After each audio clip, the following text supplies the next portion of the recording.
Hej, Zala tukaj in december je že, tako da sem se odločila, da bom oktobrski in novembrski video kar združila. Imam relativno dober izgovor, mogoče, ne vem. V bistvu sem se zelo zadnji trenutek odločila, da grem spet študirati. Tako da zdaj študiram slovenščino in prevajalstvo, ker sem ugotovila, da očitno ne bo nihče nikoli prevedel knjige A Little Life in sem se odločila vzeti zadevo v svoje roke. Ampak brez skrbi, na ta kanal bom videe še vedno objavljala zelo neredno in z velikimi zamudami, tako da se glede tega ne bo čist nič spremenilo.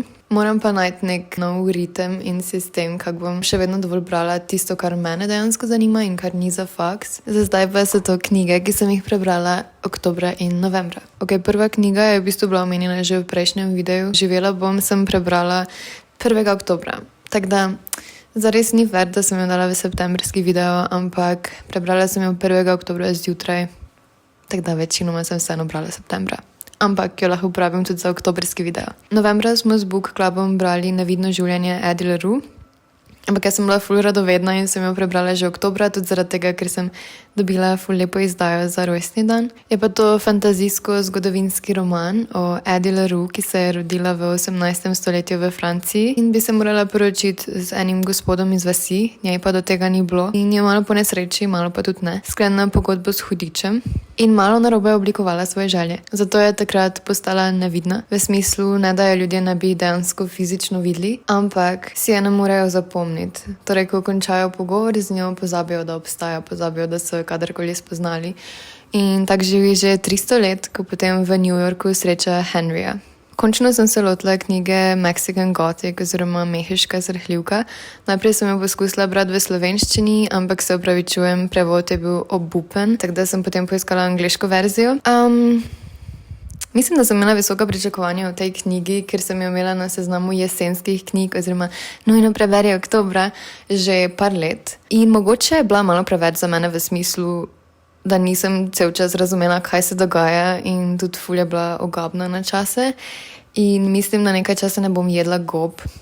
Ampak vseeno mislim, da bi znala biti vseeno všeč ljudem, ki imajo radi tako malo čudne stvari, ki jim ne moreš slediti ves čas. Govori o ženski, ki gre obiskat svojo sestrično, zaradi tega, ker ji pošlje tako malo čudno pismo in ona gre pogledat, kaj se z njo dogaja in ugotovi, da je hiša, v kateri živi, zelo čudna in da so vsi ljudje, ki živijo tam, tudi zelo čudni. Nisem se mogla upreti, hotela sem težko vodo prebrati takrat, ko bi jo imeli za Book Club, ampak me je preveč zanimalo, pa še ful lepo se je zlila s kamenčki na morju.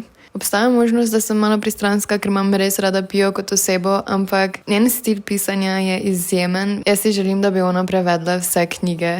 Zgodba je sicer zelo težka, pa spet ogabna na trenutke, ker pač mora biti, ampak vredno je zaradi tega, ker še enkrat jezik je čudovit. Zdaj pa sledi par takih res jesenskih / zimskih cozy knjig. Prva je The Very Secret Society of Irregular Witches. Mlada čarovnica Miko se odzove na povabilo za delo v eni hiši, da bi v bistvu izobraževala 3 male otroke čarovnice. In tam med drugim spozna tudi tečnega knjižničarja, kako mu je že ime, Jamie, seveda je Jamie. Všeč mi je, ker na nek način je ta klasična romanca, ampak ne zares, ful drugega se dogaja, pa tudi poudari druge vrste ljubezni. Poleg tega pa te čarovniške stvari so meni ful fajn za brati. Pa še ena stvar, na kateri sem se ful povezala z glavno junakinjo, je, da ona govori, da želi imeti ves čas svež zrak v sobi, da tudi ko je mrzlo, pa če je bolj pomembno, da je svež zrak, kot da je toplo. In mi je všeč, da je nekdo to dal v knjigo, ker jaz se točno tako počutim, pa se mi zdi, da neke take specifične stvari so redko zapisane v knjigi, pa še tudi ta ljubezen do morja. Se mi zdi, da je tu ful fajn opisana. 84 Charing Crossroad je zbirka pisem. Jaz sem mislila, da je to fikcija, ampak ni. V bistvu je zbirka pisem, ki si jih je avtorica zares izmenjevala z eno knjigarno v Londonu. Tako da iz tega razloga mogoče ni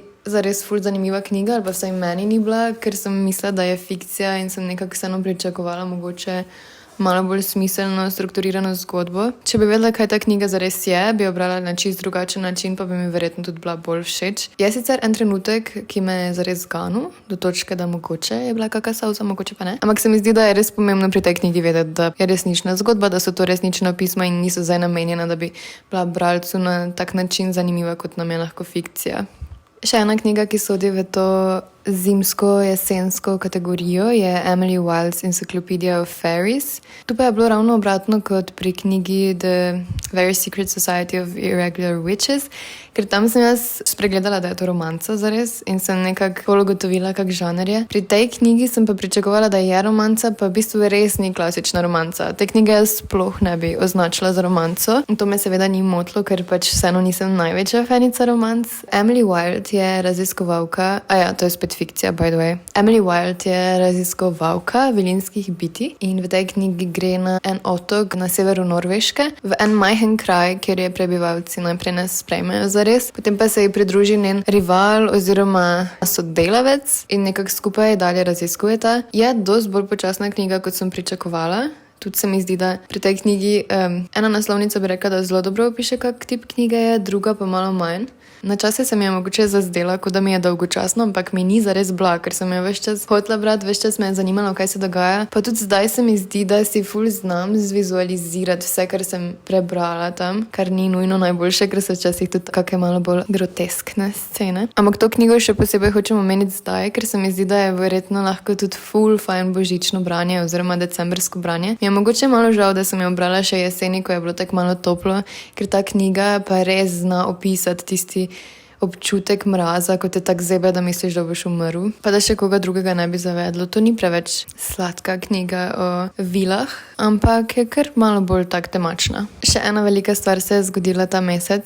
Če se kdo spomni mojega mnenja o knjigi Never Let Me Go, Kazuo Ishiguro, ve, da je res ne maram. Zdi se mi dolgočasna knjiga, zdi se mi dobra tema in zaspala sem ob njej 100 000 krat. Ampak sem avtorju dala še eno priložnost. Hvala Beletrina, da ste mi poslali to izjemno lepo slovensko verzijo. Klara in sonce je dobra knjiga in zdaj sem vesela zaradi tega, ker pač obstaja možnost, da mi je Kazuo Ishiguro kot avtor vseeno všeč. Klara in sonce govori o umetni inteligenci, kar je zanimivo, da mi je všeč, ker je to ena stvar, ki me malo živcira. Ni mi všeč ideja, tako nimam sploh interesa zares v te stvari, pa malo me straši vse skupaj. Ampak Klara, ki je UP oziroma umetna prijateljica, je pa fajn karakter. Ona pripoveduje zgodbo najprej v trgovini kot UP, kjer se jo zbirajo otroci, ki se šolajo od doma in so zaradi tega izolirani od svojih vrstnikov in jim starši kupijo UP-ja, ki jim je v bistvu družba. In Klaro si izbere deklica Josie, ki je zelo bolana, ima pa Klara skrit načrt. Ona verjame v zdravilno moč sonca, ker tudi UP-ji na nek način delujejo na sončno svetlobo in je prepričana, da bi sonce lahko pomagalo Josie, da bi jo zdravila. Spet je večina karakterjev v tej knjigi tako malo bednih. Njih dosti, s katerimi sem se lahko povezala na nek način, da bi rekla, da so mi všeč. Ampak se mi zdi, da je vseeno neka človeškost dobro prikazana. Tudi nek tehnološki razvoj, pa neka smer, v katero se verjetno zares vse odvija. Mogoče bi omenila, da če kdo rad gleda serijo Black Mirror, bi to lahko bila ena epizoda. To je vse, kar sem v teh 2 mesecih prebrala čisto zase. Sem pa za faks prebrala še 2 slikanici. Maček Muri, klasika, ful luškana. In Rumi in Kapitan. Nisem največja fanica, se mi zdi tak zelo standarden white savior trenutek. Pa tudi nisem bila ziher, če naj te knjige vključim v videe, ampak glede na to, da mi branje vseeno vzame nekaj časa, pa da so vseeno knjige, tudi če so za mlajše otroke, pa tudi če je manj besedila, se mi zdi cool. Nimam pa trenutno namena kaj več razglabljati od njih, razen če me kera še posebej razjezi ali pa navduši. Zdaj pa kot vedno me zanima, kaj ste vi brali oktobra in novembra, ali pa če ste našli kako knjigo, ki jo želite prebrati naslednji oktober pa november, ker zgleda zelo cozy in jesenska. Čau!